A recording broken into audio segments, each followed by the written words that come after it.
Now, a lot of us are preachers, and all of us have our moral convictions and concerns, and so often we have problems with power. There is nothing wrong with power if power is used correctly. You see, what happened is that some of our philosophers got off base. And one of the great problems of history is that the concepts of love and power have usually been contrasted as opposites, polar opposites. So that love is identified with a resignation of power and power with a denial of love. It was this misinterpretation that caused the philosopher Nietzsche, who was the philosopher of the will to power, to reject the Christian concept of love. It was the same misinterpretation which induced Christian theologians to reject Nietzsche's philosophy of the will to power in the name of the Christian idea of love. Now, we got to get this thing right. What is needed is a realization that power without love is reckless and abusive, and that love without power is sentimental and anemic. Power at its best.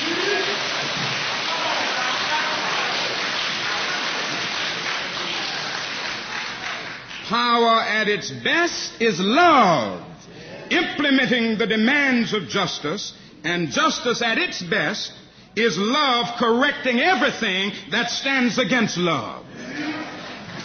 And this is what we must see as we move on. Now, what has happened is that we've had it wrong and mixed up in our country. And this has led Negro Americans in the past to seek their goals through love and moral suasion devoid of power, and white Americans to seek their goals through power devoid of love and conscience. It is leading a few extremists today to advocate for Negroes the same destructive and conscienceless power that they have justly abhorred in whites. It is precisely this collision of immoral power with powerless morality which constitutes the major crisis of our time. The futility of violence in the struggle for racial justice has been tragically etched in all the recent Negro riots. Now, yesterday I tried to analyze the riots and deal with the causes for them. Today I want to give the other side. There's something painfully sad about a riot. One sees screaming youngsters and angry adults fighting hopelessly and aimlessly against impossible odds. Deep down within them you perceive a desire for self-destruction, a kind of suicidal longing. Occasionally, Negroes contend that the 1965 Watts riot and the other riots in various cities represented effective civil rights action. But those who express this view always end up with stumbling words when asked what concrete gains have been won as a result. At best, the riots have produced a little additional anti-poverty money allotted by frightened government officials and a few water sprinklers to cool the children of the ghettos. It is something like improving the food in the prison while the people remain securely incarcerated behind bars. Nowhere have the riots won any concrete improvement, such as have the organized protest demonstrations. When one tries to pin down advocates of violence as to what acts would be effective, the answers are blatantly illogical. Sometimes they talk of overthrowing racist state and local governments, and they talk about guerrilla warfare. They fail to see that no internal revolution has ever succeeded in overthrowing a government by violence unless the government had already lost the allegiance and effective control of its armed forces. Anyone in his right mind knows that this will not happen in the United States. In a violent racial situation, the power structure has the local police, the state troopers, the National Guard, and finally the Army to call on. all of which are predominantly white. Furthermore, few, if any, violent revolutions have been successful unless the violent minority had the sympathy and support of the non-resistant majority. Castro may have had only a few Cubans actually fighting with him and up in the hills, but he would have never overthrown the Batista regime unless he had had the sympathy of the vast majority of Cuban people.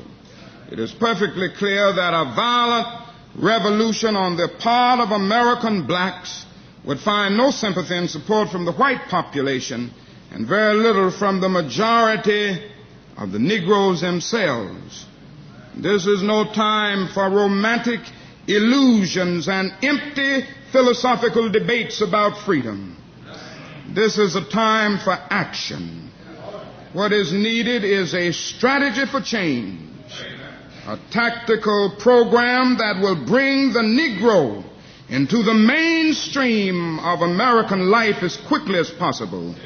So far, this has only been offered by the nonviolent movement. Without recognizing this, we will end up with solutions that don't solve, answers that don't answer, and explanations that don't explain.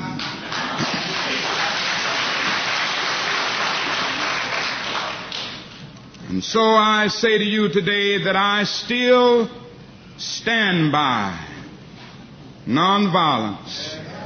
And I'm still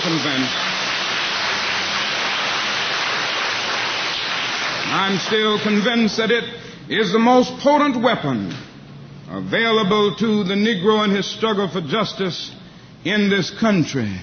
And the other thing is, I'm concerned about a better world. I'm concerned about justice. I'm concerned about brotherhood. I'm concerned about truth. And when one is concerned about that, he can never advocate violence. For through violence you may murder a murderer, but you can't murder murder. Through violence you may murder a liar, but you can't establish truth. Through violence you may murder a hater, but you can't murder hate through violence. Darkness cannot put out darkness. Only light can do that.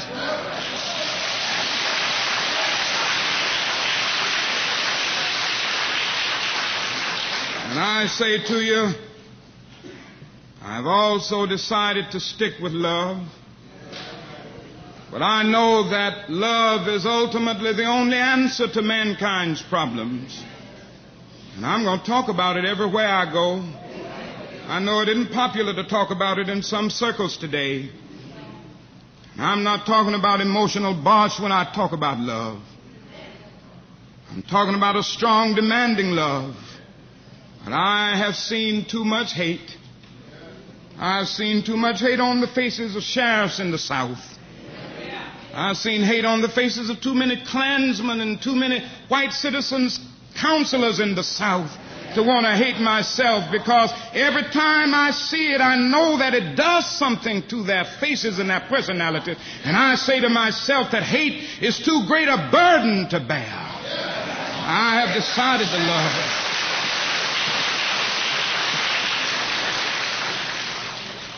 If you are seeking the highest good, I think you can find it through love. And the beautiful thing is that we aren't moving wrong when we do it, because John was right. God is love. He who hates does not know God, but he who loves has the key that unlocks the door to the meaning of ultimate reality. And so I say to you today, my friends, that you may be able to speak with the tongues of men and angels. You may have the eloquence of articulate speech, but if you have not love, it means nothing. Yes, you may have the gift of prophecy. You may have the gift of scientific prediction and understand the behavior of molecules. You may break into the storehouse of nature and bring forth many new insights Yes, you may ascend to the heights of academic achievement so that you have all knowledge. And you may boast of your great institutions of learning and the boundless extent of your degrees, but if you have not love, all of these mean absolutely nothing. You may even give your goods to feed the poor. You may bestow great gifts to charity. You may tower high in philanthropy. But if you have not love, your charity means nothing. You may even give your body to be burned and die the death of a martyr, and your spilled blood may be a symbol of honor for generations yet unborn. And thousands may praise you as one of history's greatest heroes. But if you have not love, your blood was spilt in vain. What I'm trying to get you to see this morning is that a man may be self-centered in his self-denial and self-righteous in his self-sacrifice. His generosity may feed his ego, and his piety may feed his pride. So without love, benevolence becomes egotism, and martyrdom becomes spiritual pride.